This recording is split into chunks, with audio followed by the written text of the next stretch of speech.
नमस्कार दोस्तों आप सभी का इस चैनल पर स्वागत है।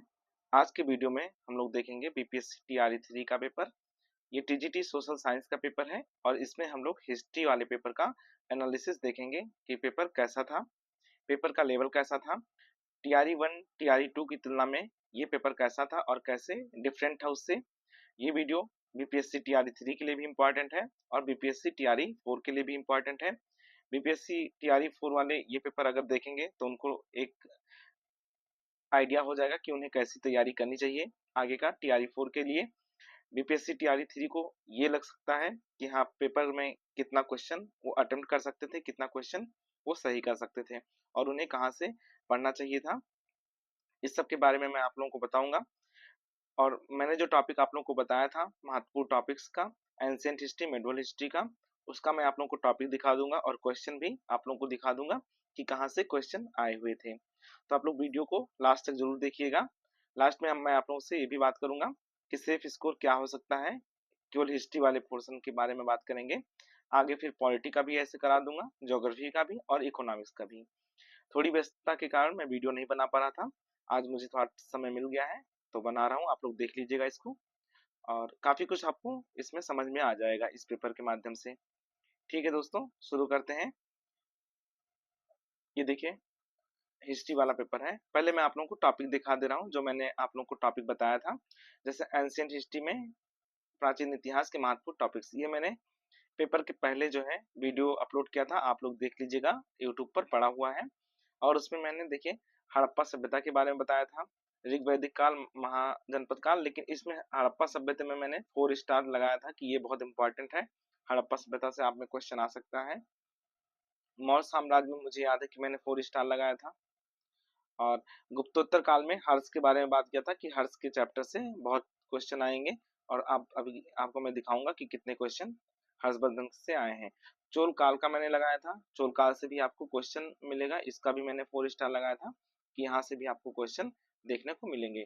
इसी तरह मध्यकाल में अगर जो हम आएंगे तो गुलाम वंश के बारे में मैंने बताया था कि गुलाम वंश का देखिए यहाँ से भी क्वेश्चन आया है। और गुलाम वंश में शासक का क्रम भी बताया था आप लोगों को कि क्वेश्चन पूछ सकता है।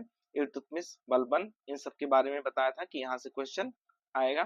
खिलजी वंश के बारे में बताया था, शासन व्यवस्था के बारे में बताया था कि यहाँ से क्वेश्चन आ सकता है। तुगलक वंश, सैयद वंश, लोधी वंश, वैसे सैयद वंश और लोधी वंश से तो उतना क्वेश्चन नहीं आया है, लेकिन मुगल काल से क्वेश्चन आए हुए हैं। और मैंने बताया था आप लोगों को कि अकबर, जहांगीर, शाहजहां, औरंगजेब, ये इंपॉर्टेंट है। अकबर के महत्वपूर्ण कार्य जो है मैंने स्पेशली आप लोगों को नोट कराया था कि इसको जरूर अच्छे से पढ़ लीजिएगा क्योंकि यहाँ से क्वेश्चन आ सकते हैं। विदेशी यात्री के बारे में बताया था और विदेशी यात्री के क्वेश्चन आए हैं, अभी आप लोगों को मैं दिखाता हूँ।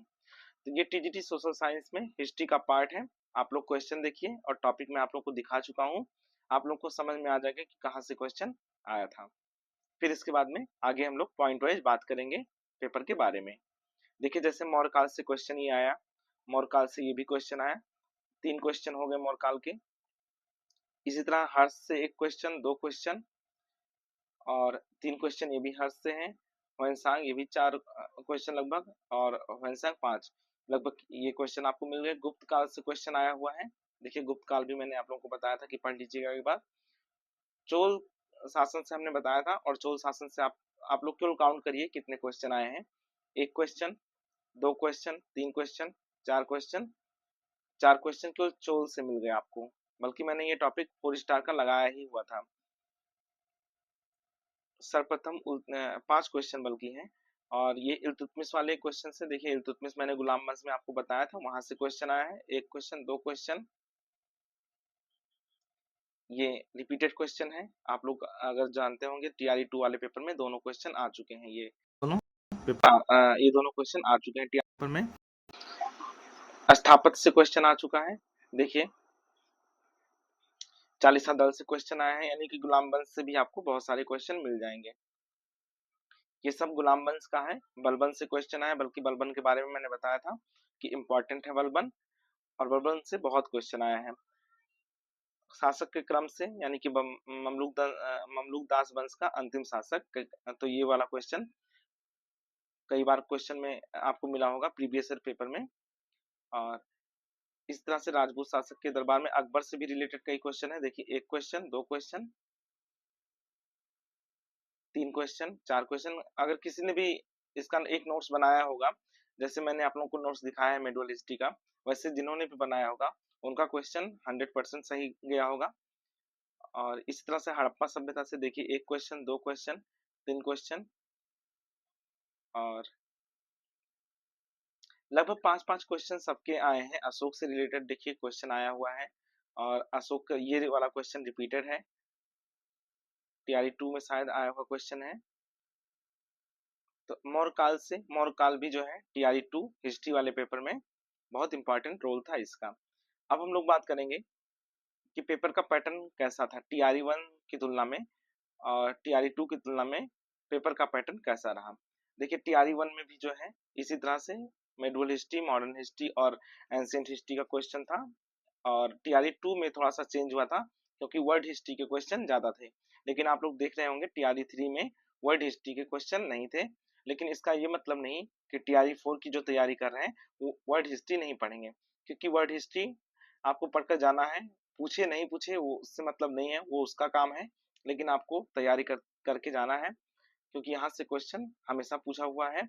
तो हो सकता है टीआरई 4 में वर्ल्ड हिस्ट्री से क्वेश्चन पूछ ले, इसलिए आप लोग टीआरई 4 में वर्ल्ड हिस्ट्री और एंशिएंट, मेडुअल, मॉडर्न तीनों पढ़कर जाइएगा। मैं डिटेल्स में आप लोगों को वैसे सिलेबस बता दूंगा और टॉपिक भी बता दूंगा कि क्या क्या पढ़ना है और कहाँ से पढ़ना है। इसके बारे में एक डिटेल वीडियो जल्द ही आ जाएगा, आप लोग परेशान नहीं हुई। लेकिन अभी जो है आप लोग इसको माइंड में रखिएगा कि आपको ये चीजें कंप्लीट करना है। वर्ल्ड हिस्ट्री भी पढ़ना है आपको और एंशिएंट हिस्ट्री, मेडुअल हिस्ट्री और मॉडर्न हिस्ट्री। बाकी इस पेपर को देखने के बाद में थोड़ा पेपर इजी लग रहा है आप लोगों को, हो सकता है, बट कंफ्यूजन वाले क्वेश्चन हैं इसमें।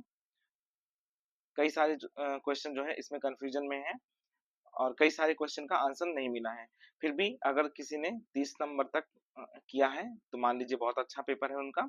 जिन्होंने भी 25 से 30 के बीच में इसको किया है वो सही स्कोर है मेरे हिसाब से। बाकी जीएस में और दूसरा जो सब्जेक्ट है उसमें स्कोर कर लिए होंगे। किसी भी पेपर में, सोशल साइंस के पेपर में स्पेशली हिस्ट्री का बहुत ज्यादा रोल रहता है, इसलिए कट ऑफ जो निर्धारित करता है वो इतिहास विषय ही निर्धारित करता है, क्योंकि अधिकतर लोग हिस्ट्री जो है अपना रखते ही हैं सब्जेक्ट में, सोशल साइंस में। इस वजह से हिस्ट्री आपका निर्धारित कट ऑफ निर्धारित करने में महत्वपूर्ण भूमिका निभाता है। तो आप लोग मानकर चलिए कि अगर आपका 25 से 30 के बीच में है तो आप लोग सेफ हैं। बाकी एक बार आंसर की आ जाने दीजिए, ऑफिशियल आंसर की। इसलिए मैंने अभी तक आंसर की नहीं बताया क्योंकि कई सारे क्वेश्चन ऐसे हैं जो कि ऑफिशियल आंसर की के बाद में चेंज हो जाते हैं और उसमें प्रॉब्लम ये होती है कि आप लोग को ही डाउट लगता है कि मेरा सही है या गलत है और फालतू का जो है तनाव लेते हैं। इस वजह से मैंने सोचा था कि आंसर की नहीं निकालते हैं, आप लोग ऑफिशियल आंसर की का वेट कर लीजिए, ऑफिशियल आंसर की आ जाए उसके बाद में देखिएगा कि कितना क्वेश्चन हुआ है, वो ज्यादा बेहतर रहेगा। और दूसरी सलाह ये है कि फालतू का कट ऑफ मत देखा करिए, क्योंकि उससे केवल आप लोगों को एक प्रॉब्लम ही होगा। किसी को कुछ नहीं पता है, ये जान लीजिए, सभी लोग अपने व्यूज के लिए बना रहे हैं वीडियो, तो किसी को कुछ नहीं पता है कि कितना जो है कट ऑफ जा सकती है। सभी लोग अपने अनुमान के आधार पर करते हैं और अनुमान जो है सही नहीं होता है। ये टीआरई 2 के टाइम पर भी हुआ था, मैं भी ऐसे देखा, कई सारा वीडियो सब लोग बनाते थे कि इतना कट ऑफ जाएगा, इतना कट ऑफ जाएगा, लेकिन जब ऑफिशियल कट ऑफ आया तो जो है किसी का सही नहीं हुआ। इसलिए आप लोगों को मेरी एक सलाह है कि आप लोग ऑफिशियल कट ऑफ और ऑफिशियल आंसर की का ही वेट करें, उसके बाद में अपना क्वेश्चन का मिलान करिए। तब तक आपको अगर पढ़ाई करनी है तो पढ़ाई करिए, नहीं तो पेपर एनालिसिस और ये सब चीजें खुद से देखिए कि कौन से टॉपिक से कितने प्रश्न आए थे, कौन से क्वेश्चन आपके सही हो सकते थे और कौन से क्वेश्चन गलत हो गए हैं। जो कि कुछ क्वेश्चन लैक ऑफ रिवीजन के जो चलते गलत हुआ होगा, कुछ जो है कंफ्यूजन में गलत हुआ है, तो उसको टिक कर लीजिए कि कैसे कैसे क्वेश्चन आपके गलत हुए हैं और नेक्स्ट टाइम में आपके गलत नहीं होने चाहिए। बाकी जो है कट ऑफ का वीडियो देखना बंद कर दीजिए। बहुत लोगों के मैसेज आ रहे हैं कि सर कट ऑफ इतना जा सकता है, इतना जा सकता है, और उससे उनको काफी प्रॉब्लम हो रही है, इसलिए कट ऑफ का वीडियो मत देखिए। अपनी तैयारी आप करते रहिए, अगर टीआरई 4 में भी आपको मौका मिलता है तो बेहतर रहेगा, लेकिन ये समय बर्बाद मत होने दीजिए, अपनी तैयारी करते रहिएगा। मैं नेक्स्ट वीडियो में आप लोगों को बता दूंगा कि सिलेबस और पैटर्न और कहाँ से आपको क्या चीज़ें पढ़ना है, बुक वगैरह, बुक लिस्ट भी बता दूंगा और प्रीवियस ईयर पेपर के बारे में, प्रैक्टिस सेट के बारे में सारा कुछ डिटेल्स में मैं बता दूंगा। अभी आप लोग ये वाला वीडियो देख लीजिए और पेपर देख लीजिए कि पेपर का पैटर्न कैसा रहा, और स्पेशली टीआरई 4 के लिए जो है बहुत इंपॉर्टेंट है, इसलिए टीआरई 4 के कैंडिडेट जरूर देख लेंगे। ठीक है दोस्तों, फिर मिलते हैं आपको नेक्स्ट वीडियो में।